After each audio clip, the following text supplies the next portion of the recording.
So what is culture? We work on these products. Everyone kind of thinks it's important. We talk about it a lot. And when you're in a company, it's like a corporate culture. But how do you really define that, or how do you think about it in a way that you can be productive doing something? So the way I like to think about it is you have the business, which is you're building a product. And when you build a product, you need to define your processes and have methodologies, workflows, tools. You set goals that you're trying to accomplish. You have metrics for how that happens. And you build, and that's your business. That's what they pay you to do when you walk into the door as a product design person in any way, shape, or form. But then you have the cultural side of things, which is like, okay, when you get there, what are the relationships that you have with people? What are the rituals that you do with your team, the stupid things or the gross food that you eat because that's the thing that you do with your team?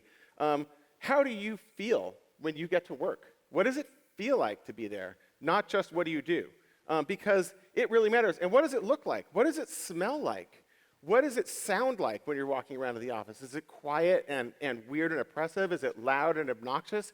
And those are all the factors that get inside of your skin and make you work better or work worse. And so they're really interconnected. And so my little tricky little play on words is our business as UX professionals, design professionals, is making the experience. And really for engineers and product managers too, we are crafting an experience that our customers and our users have when they use our products. That's super important. It's really challenging. Everybody here probably who does this kind of work probably loves it. But it's also really important to think about the experience of making. If you don't get people excited about what they do and feeling empowered, feeling connected, feeling safe, then the experience of making influences the experience that you make. So that's culture. I'm pivoting my team name. I have a tiny little team of 5 people to do culture for 630 people plus. And we're going to call it the Maker Experience Team. So that's the new UX function, MX. So I work at Google. I'm pointing this the wrong direction. There we go. So Google likes to scale everything. And so probably it'd be a good idea at a place like Google. It's 100,000 employees. It probably would be good to think about how can we format this? How can we scale it? How can we have an automated approach to cultivating culture? And so maybe we should build like this cultural infrastructure, and we should have like a framework for that. Frameworks are always good, and we should have a good operating model for our culture teams and our culture shared services group, standardize the processes, maybe build a playbook for it, that's helpful, do like a cost-benefit analysis. All this stuff is super helpful, so I'm actually not going to cover it at all. That's Ice Cube in an Eames chair on an Eames table. I'd rather do stuff like that. So, oh wait, I don't want to get rid of my clicker. All right, so Terminator X, can I get the beat?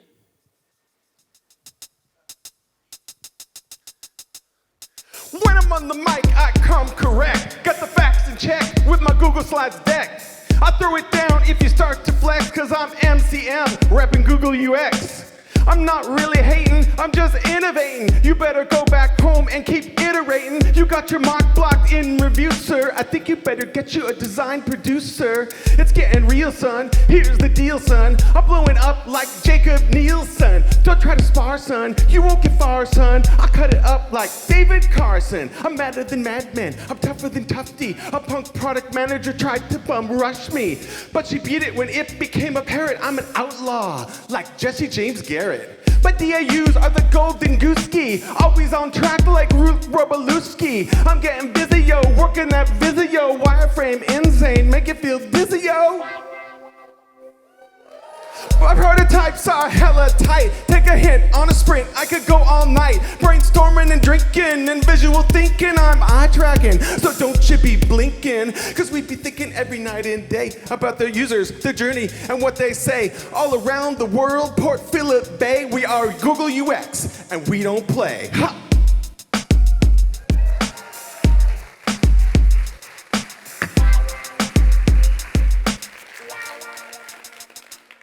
All right. Come on, come on. Thank you. Don't try that at home. I told them to put vodka in here. George, I'm a highly trained professional. That's me in the middle there on the microphone. That is chaos. I was in a band for years. At the time, I left college. I was in a band and worked at a skateboarding magazine, and now I give talks on stage presence and do UX raps. Badass career move, Dad. When I present at conferences or to Google executives, my point of view is I've played to crowds that are meaner, uglier, and drunker than you. So, no big deal. All right. Interestingly enough, this was not just an opportunity for me to indulge in midlife crisis. Wish the band was back together, man.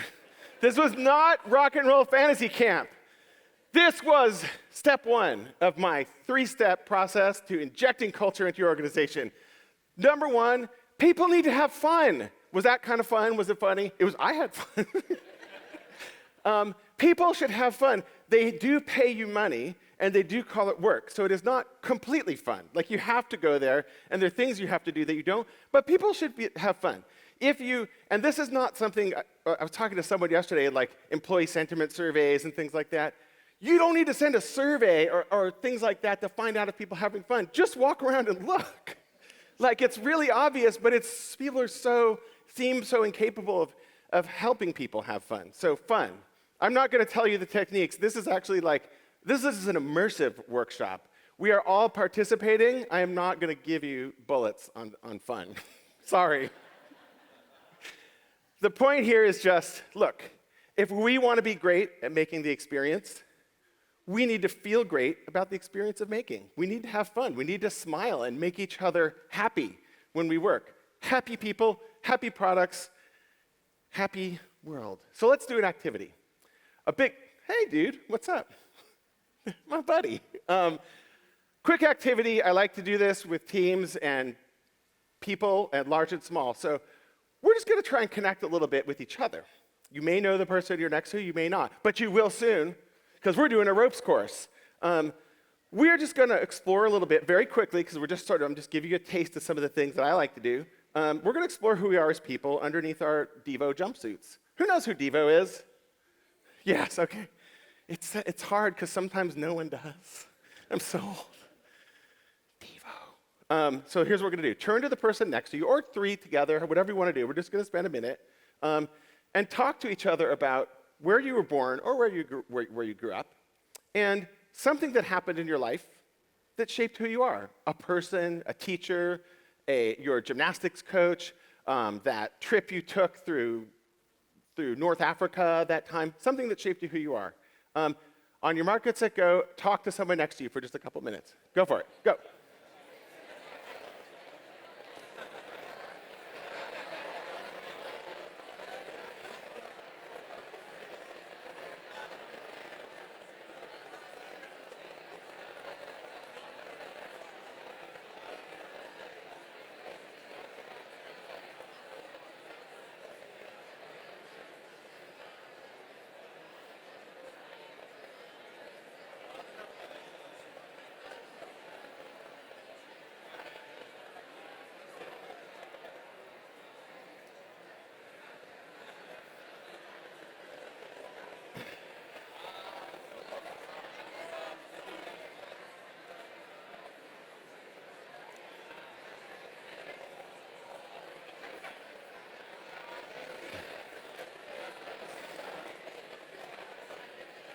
Okay. Yo, hey, oh, wait, look at me again. Here I am, yeah. All right. Yes. Quiet Cody, whatever. That was cool. I took a little video so I could prove to my boss that I didn't just go drink beer in Australia for a week. They don't even know. How did that feel? Anyone want to say something about how that felt? Deja vu? Oh, someone did this yesterday, didn't they? They stole my material in advance. I heard that. I heard about that. Sorry. If you did this before, but if you did it with someone different, it was deja vu, but was it good anyway? Yeah? Yeah, she said, yeah, that was awesome. You did it better than the guy yesterday, or gal, I don't know. Anything surprising? I mean, at this point, it was a quick chat, but you could feel the energy just, and what was it like to talk to somebody in that way, just a little bit of framing and like get deep into their life? Human. Oh, love it. Yes. Because in fact, we are humans. And it feels good to understand someone. What's amazing to me, and it was hard to stop, wasn't it? Was it hard to stop? Yes. Because it's fun to talk to people about their real life. And you can work next to someone for a really long time, and you almost know nothing. What you know is the TV series that they watch, the movies that they see, or the sporting events they go to, or the restaurants they eat at. You don't know, and you can sit literally 5 feet from them, and you may not know much about them. You might, but that is really harmful to culture, because good, healthy culture in teams is all about connection, and it's about authenticity. And that's number 2. So if you need to look and make sure that you as an individual or as a leader and a team member are trying to be your authentic self. People talk about bring your whole self to work. I think that's great, and that's really important to feel that you can, but I think that also puts the burden of responsibility on the wrong person. We are all whole people. What we should tell people is see the people around you as really rich, three-dimensional, holistic people, and try and know what their lives are about. It's really my responsibility to see your whole person, not your responsibility to bring it to work and like carve it out for me. So authenticity is super important. It is also not something you can really explain. It's not something you can teach. I'm not giving you bullets for this, because you know when someone's being authentic. You can sense it, unless you're a giant phony yourself, and then I can't help you, sorry. People have to feel it. And when you're being authentic and when you're asking real questions about real people, real humans in their real lives, they recognize that and they appreciate it. It feels good, and then your team does much better work, and you actually solve problems better. You overcome conflicts better. You untangle problems. This is a chevron-shaped infographic from Google's Project Oxygen, which is a big, giant longitudinal study that looked at what makes teams and managers successful. And the number one factor in making for a successful team and an effective manager is that your team has psychological safety. And psychological safety is not something that you can say, oh, did you take the psychological safety training in February? Yeah, I did. I checked that off. I'll do my refresher next year. That's not how it works, man. Like, you have to go in and just listen to people and be respectful and help them. Design is emotional and painful, and I'll talk more about that. So when someone has a hard time, you need to be there for them and let them know it's okay. And when they're having a great time, you need to celebrate them and recognize it. And so that's authenticity. That's just caring about people. Super important. Another way to think of it is, my brother, I was into skateboarding. My brother was a really hardcore skateboarder. And just like a trigger warning, I'm going to talk after this about chronic disease a little bit. So just to warn you, because I'm being silly, and then it's going to get serious, so I don't want to shock anybody. So if you just prepare yourself, if that's something that might make you feel like pretty strong feeling. So, but this was a strong feeling too. So my brother was a rad pool skater, super hardcore. And so one time someone said to him, "Hey, Ruben, you got to teach me how to skate." He said, I can't teach you how to skate. Only the pavement can teach you how to skate. And that's really how I like to think about authenticity and about teaching teams to try and fail. You can't always just force someone to feel okay about it. They sometimes have to fall a few times, then you help pick them up and help them get back up onto the pool and drop in again, and wash the gravel out of the cut and that kind of stuff. So a sad thing about my brother is that he actually got lung cancer when he was quite young. And he passed away when he was about 30 years old. It was really, really sad. It was a while ago now, but it was very sad for me, for my whole family, really for the skateboarding community in San Francisco too. And that led me over time to end up working at the American Cancer Society. And I worked at the American Cancer Society for almost 10 years. When I left, I was the national director for web and mobile, did a ton of stuff around behavior change and digital and traditional communications to get people caring about a cause. It really influences my work now that I do at Google. this is a photo from an event called Relay for Life. Has anyone ever heard of Relay for Life? I think that we did it in Australia too. It was all about bringing cancer survivors and their patients or people who had lost people to cancer together for an overnight event. And it was all about hope. There's hope for finding more ways to deal with cancer and more ways to help people who are dealing with cancer. So that was a pretty exciting time. It was really heavy too. One thing about American Cancer Society was there was always Kleenex on the table in meeting rooms, and not because everyone had a lot of colds, because you would cry. And you might be talking about fundraising, but some aspect of it, like a volunteer, might have, had the scan come back poorly, because often, people involved in it, there were tons of volunteers. They were often dealing with cancer themselves or in their family, and so you would hear bad news and hard news. And so people would cry, and it was okay, and they would hug a lot, too. It was a hugging company. And I worked there for a long time and got really used to it. And so you would do these big events, and it would be like, yeah, we're here to celebrate, our courage and celebrate hope, but we're doing that in the context of pain and fear and grief, sorrow, all these tough feelings. And what I learned from that was that we have emotions. And we have a full spectrum of emotions as people, and we have them going on all the time. We have pain, we have fear, but we also have joy and love. And to feel human, this is our theme for the day. Thank you. Did you brand that? Do you have the trademark? Human, TM. You need to feel all those things. That's what it means to be human, is feeling all those things. So at some point, I went back to the for-profit, to corporate world. I loved the mission of American Cancer Society, but I hated the tech stack. It was rough. Anyway, so when I went back to the corporate world, it was like all that emotion stuff, it just kind of faded away. Like, yeah, you can get in there and be like, go team, yeah, we did it, we launched, that's cool. But I had a lot of weird situations where it was basically like you didn't really feel like people were permitted to have, like the spectrum of emotions that was sort of comfortable in an office is like this, when as a human, your spectrum of emotions is like this. And as a designer, you are feeling that full spectrum quite often. If you have a crappy design review, or just even a crit with your peers, and they tear apart your baby, like people cry, you cry, like people cry. So it just felt really weird to me. And then I started seeing these other things happen, hearing these other messages that felt really, they just felt wrong to me. And I also felt like these were almost like coded language that was often carrying out some sort of implicit gender bias too, quite frankly. So who has ever heard phrases like this?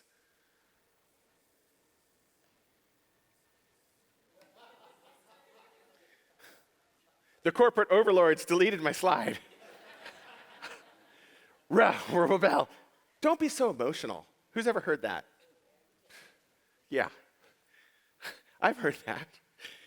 Like, okay, so be a robot? What the fuck? Those are just soft skills. Yeah, right, soft skills. Why are soft skills so hard for so many people in these companies? What are you scared of? I'm scared of a lot of things. Like, being scared is not a problem. It's how you deal with your fear. That's what courage is not being scared. It's just saying, I'm scared. Okay, I'm going to do this anyway. I'm going to drop into the pool, and I will slam. And let's not get our feelings involved. Someone told me this, my boss told me, I'm like, what the heck, what are you talking about? Of course my feelings are involved. This is what I do 10 hours a day, 5 days a week, and think about it a bunch on the weekend too. Like, how am I not gonna have feelings about this? So this is wrong. Who else thinks this is wrong? Thank you. Who thinks it's right to say these things in the office? You do? What? Okay, I see your point, because I'm not saying that everyone should run around screaming and crying all the time and like, oh, I can't take it anymore. But I think the thing I am saying is that emotion matters. It matters to every single person. It matters in your relationships, at home, with your significant others, with your kids. It matters at work. And if we ignore it and pretend it doesn't, we suffer. And our teams suffer, and our products suffer, and our customers suffer. That's just it. I can't show you an infographic about that, but I believe it 100%. So, why? Rather than an infographic, here's my theory. If you can't feel pain, if you don't feel, and by if you can't, I mean, if you don't feel comfortable showing that you're feeling pain in wherever you are, whether it's a relationship or work or school, if you can't feel pain, you can't really feel joy. You can't just have the one without the other. You feel more joyful because you've been through pain. If you can't operate a clicker, if you can't feel sorrow, you can't feel delight. If you walk around on, like, I don't know, doped up all the time, you're just like, la, la, la, it's not really feeling happy. If you have ups and downs, you know what it feels like. If you can't feel fear, you can't feel love. Because love is scary. And real love and loving somebody is risky and scary, and you're vulnerable. Loving what you do is scary. Loving the work that you produce is scary because other people might say mean things about it, and that hurts. And if you can't feel love, how can you love your job? So we talk in the world of tech, people talk about fail fast and fearless and innovate and move fast and break things, but we skew over to this positive side, and we don't recognize, like, if you want to learn from failure, you have to learn to comfort yourself or the other people around you. You can't just fail, let's go, next one. Like, that's not a good learning experience.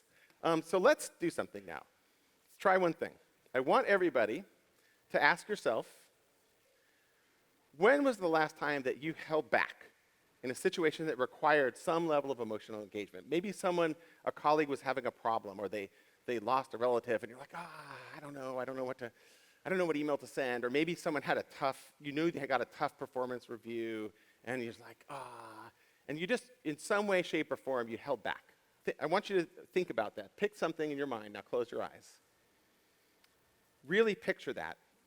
Picture that moment, and be honest with yourself, because this happens every day. We all do this every day. It's hard to stay emotionally engaged. It's much easier to check social media and have a cup of coffee. Think about what you could have done differently. Just visualize it. Visualize what you might have done differently. What could you have said to that person? What could you have done to help someone out of a jam? Or to share your own fear with your team instead of hiding it and pretending you're perfect.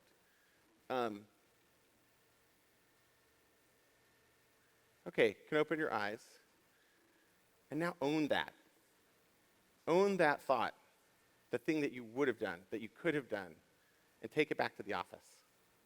Take it back with you, because we can all do this, and it is not something huge. It's something super small.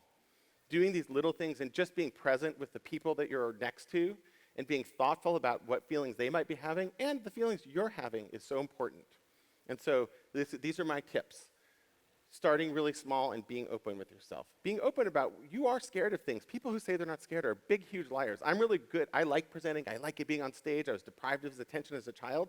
But I get real, I teach workshops at Google on stagecraft and how to handle your brain and your body. But I was in a band for years, but we would always say, if you're not nervous before a show, it means you don't care. Everyone's scared. Be honest with yourself. And be compassionate to yourself. We all fuck up all the time. We don't, the little thought, the example that you thought of about, I should have, if you kick yourself and run from it, I'm so bad. You don't learn from it and you don't grow. Be nice to yourself. We're okay. You're okay. You're great. You're good people. I love you. I love you, man. Almost nothing, if you're trying to open yourself up emotionally and be more connected, almost nothing is so much better than nothing. Taking the example of, like, someone lost a relative. That's an awkward thing at work. I don't really know this person that well. Should I say something? I'm gonna write an email. It's gonna be really trite. It's gonna seem so, I don't know. Write the fucking email. Say the dumbest thing, because when they get it, it's not even the words, it's the gesture. Oh, that person thought of me and they said, my condolences, I'm really sorry. That's it. Do the little things. It's so much better than just silence. When you see someone having a hard time. One time I had a team member come to me and say, she was having problems with an older relative who was ill. And she said, I keep thinking about her, I'm crying, I'm really distracted, I keep having to go off and hide and cry, I'm really sorry. And I was like, why are you sorry? Yeah, I'm sorry for you because you're your grandmother is really sick. Like, but that's how people feel in the office. And this is the thing about culture in teams, big or small. We all own it. We all contribute to it, and it's the little things that you do like this that make a huge difference. So you can set the example for yourself and others, and you can trust your gut. You don't need data to tell you this. You know when someone's upset, when someone's scared. You can tell usually. So trust your gut and just try things. This is not an OKR.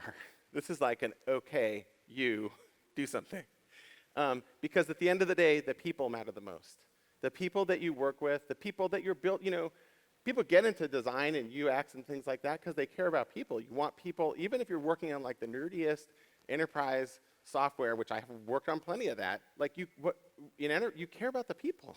That's their livelihood. This multi-device management dashboard for encryption in the mobile fleet of this enterprise company, it's their livelihood. I care about those people. I want them to be okay and to be safe.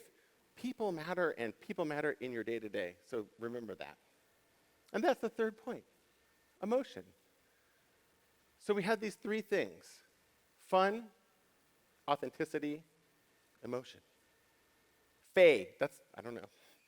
I never say that. When you have an environment that's emotionally supportive rather than emotionally repressive, people feel safe to take risks and be vulnerable. If they know that essentially their feelings won't get hurt. They won't get physically, people don't get beaten in a design review physically. Maybe I've seen that once or twice. But they do get their feelings hurt, and that matters. Like, your hurt feelings matter. People also feel more creative, more flexible, more resilient, more committed, more dependable, more curious, more innovative, more brave, and they're funnier. Because humor requires a lot of courage, too. You don't make jokes. Being funny means you have to say a lot of jokes that people don't laugh at, and then sometimes they do. So it's really important to create this climate of emotional connection, and it really is what I believe what drives innovation and what drives creativity more than any of the other buzzwords you heard over the last 3 days. So fun, authenticity, emotion, pretty easy to remember. You can do it on a micro level, on a macro level. I have given you not much else in terms of skills, but I will tell you this.